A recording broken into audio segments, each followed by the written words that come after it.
Drinking a warm cup of coffee while surveying my frosty domain feels almost cruel, but that's the world of Frostpunk 2, where the cold is your enemy.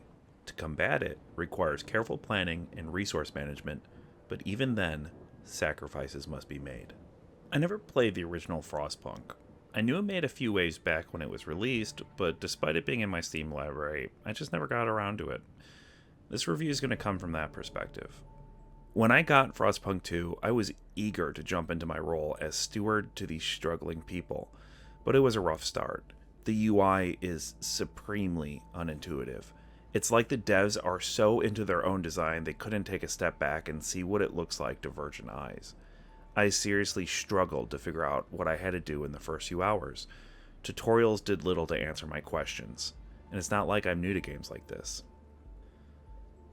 There are two ways to play Frostpunk 2, Story Mode, where I spend most of my time, or Utopia Builder, which is the Sandbox Mode.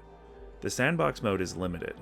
There are only 7 maps, and each map has a predetermined condition. For instance, Fractured Gorge has randomized resources, frostland, and geothermal deposits, but limited fuel in a small area. There is no option to add resources to make it easier or harder. To do that, you'd have to build on another map. And without a level editor, Utopia mode feels very restrictive. In the story mode, you're in charge of New London, which has been prosperous for years, but is now facing a coal shortage. Your goal is to expand outwards, looking for more resources to ensure a future for your people, even if that future is a bleak and horrible one. The frozen wasteland of Frostpunk 2 has useful things buried in its ice. To do anything at all, you have to send out ice-breaking crews, which take up resources.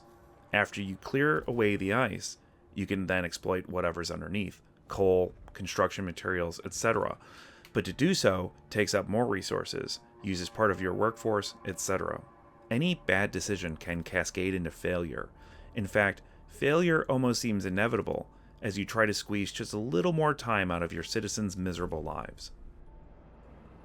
I never felt any real connectivity to the city. Each of its citizens are an abstract number on the UI, another stat to keep within a nominal range. You can zoom in on a district and see tiny people going about their lives, but I never felt connected to them and their plight. I was just a floating entity, so detached from the frozen hellscape that I didn't care much about it. Sure, my decisions sometimes led to dire consequences, but seeing a game over screen saying "did not survive" felt just as disconnected as the gameplay. The key art shows the close-up of a grimy person covered in the industrial result of the machines required for survival, and it's an image I can only barely associate with the actual gameplay.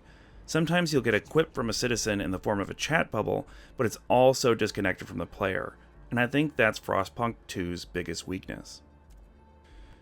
Frostpunk 2 is on a surprisingly macro scale. In fact, as you expand out into new regions to conquer the frozen wasteland, you'll find new opportunities and new problems. The citizens of New London are represented by multiple factions. Each faction has their own ideas on how to survive.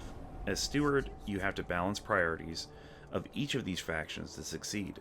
You can't make everyone happy, but it might not do you well to blatantly favor one group over another. Frostpunk 2 wasn't exactly what I was hoping for. Its scale makes it feel almost like a 4X game, such as Civilization, rather than a city builder. I would have liked a little bit more connection to my subjects, outside of council meetings that is. However, Frostpunk 2 is a warm spot in an otherwise icy landscape of city builders. Thanks for watching. We are Culture Combine.